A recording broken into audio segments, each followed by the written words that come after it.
Hi everybody, Russ on the West Ham Network. Hope you're all safe and well. Happy Monday. Let's make a band out of that name. It's a good idea.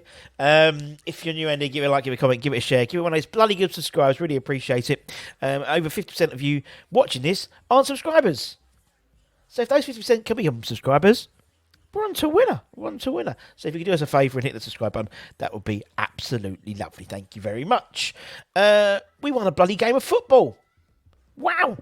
Go back and check out our 5 things we've learnt from the Brentford game, which we put up yesterday on Sunday, and see if you agree with my points or disagree with my points. You probably disagree. At lunchtime today, we did our rating show from the Brentford game. So again, go and check that out, and then moan that I was too generous on the scores, because I usually am.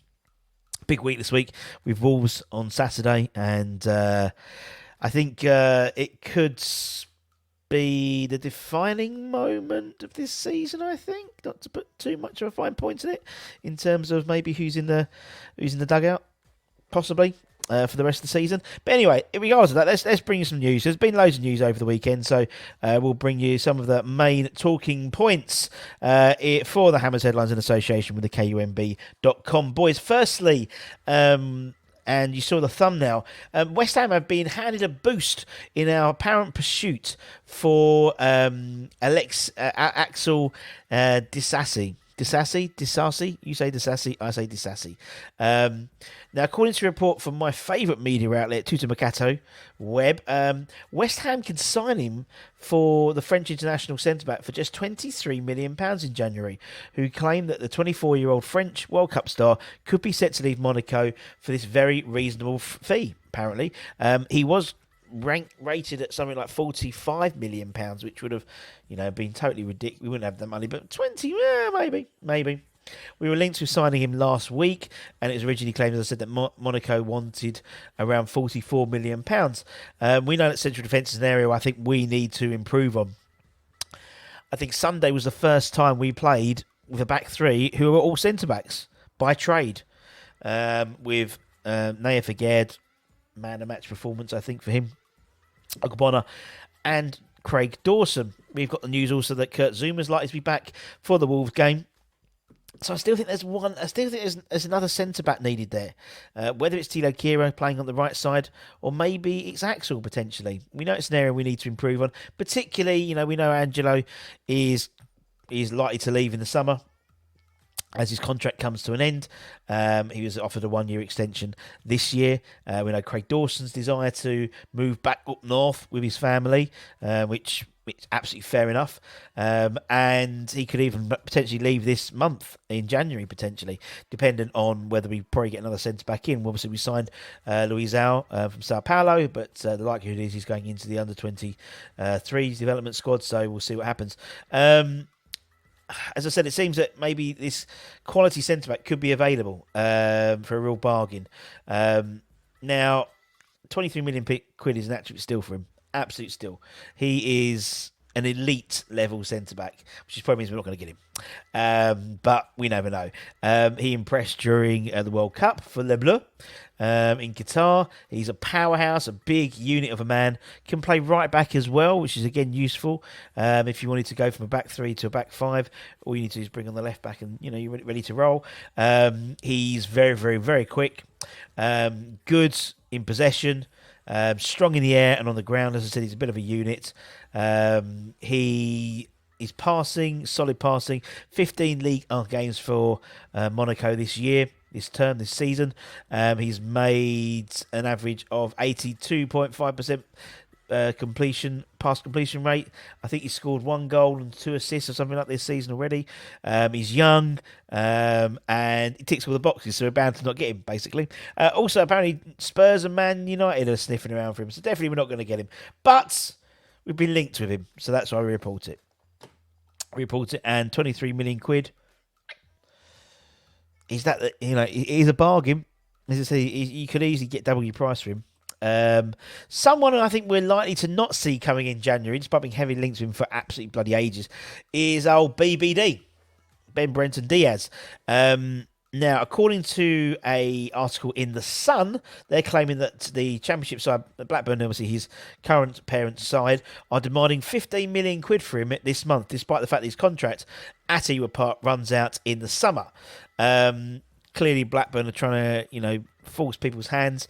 I think they're taking a risk. I'll be honest, because if they don't go up, then he can leave for nothing in the summer. We know that Moyes has been keeping an eye on him. We know Moyes is one of the players that he fancies in terms of bringing into the side, and we've been tracking him for over a year now. He's performed well for Blackburn, although not as well. I think he scored after scoring against us this season, and he had a massive purple patch last season, and then didn't score for the rest of the season. So he's definitely got form issues, I'd say. But if the latest reports are true, surely we're not going to be signing him in January. Surely no one's going to spend 15 million quid where they can get him in the summer for nothing. Ourselves and Newcastle are both apparently linked with him. It makes no sense whatsoever, I think, to pay 15 million quid for him in January. 5 million quid maybe, but not 15 million quid. He's not worth that for sure. As I said, with 6 months left in his contract. He's a hard-working forward. He's a good finisher. He's got pace. Last year, he scored 22 goals for Blackburn. Scored 10 goals for them so far this year. He would provide... he can play out the left, so he can provide that left-hand side balance. Maybe put Benny into the middle as a 10, potentially, and Bowen on the right. With in terms of Skarmaka up front. He could also go up front. He can play as a 10. He can play out all over the place. You can see why Moyes would be interested in him. If we sign him £15 million in January, that to me shows we're panicking. That shows me that's a panic move. But if it was a 5 million quid or something like that, I think that's okay. And I think there's a load of players coming to their end of their contracts in the summer. So getting a jump on them now, rather than maybe in the summer when it's a bit of a bum fight to try and get these players in, because there'll be 4 or 5, maybe 10 clubs vying for him, so he could sort of make his decision where he wants to go. The competition may be greater, so it's we'll keep an eye on that. But I think it's unlikely we'll see him in January unless Blackburn can take a considerable pay cut or wage cut. No, considerable transfer cut on that valuation with 6 months left on his contract.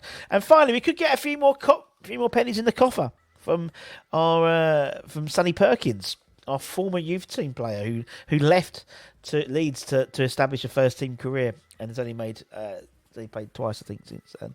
But we could be set to earn some extra cash from Leeds for Sonny Perkins, who scored a last-minute winner yesterday against Cardiff. Last-minute equaliser against Cardiff in the FA Cup third round, earning the Whites a third-round replay back at Ellen Road.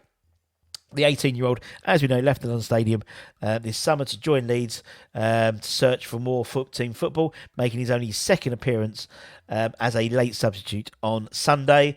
After finding themselves 2-0 down, Leeds battled back to snatch a replay at the death, with Perkins scoring from about 3 yards. He's first in senior football, and that could inadvertently earn him some more money for West Ham.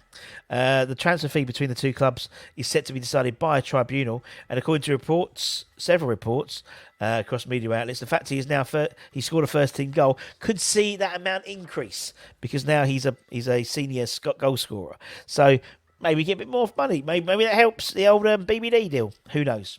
And obviously we got a fourth round tie away to Derby, which means we're only playing once at home in the whole of January now.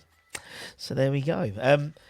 As always, if you're new around here, give it a like, give it a comment, give it a share, give it a subscribe. As I said, over 50% of you aren't subscribers, so if you could subscribe, it would do us a massive favour and up those subscription numbers. More subscribers means we can get better guests, we can get better production, all that type of stuff. So we really, really appreciate you.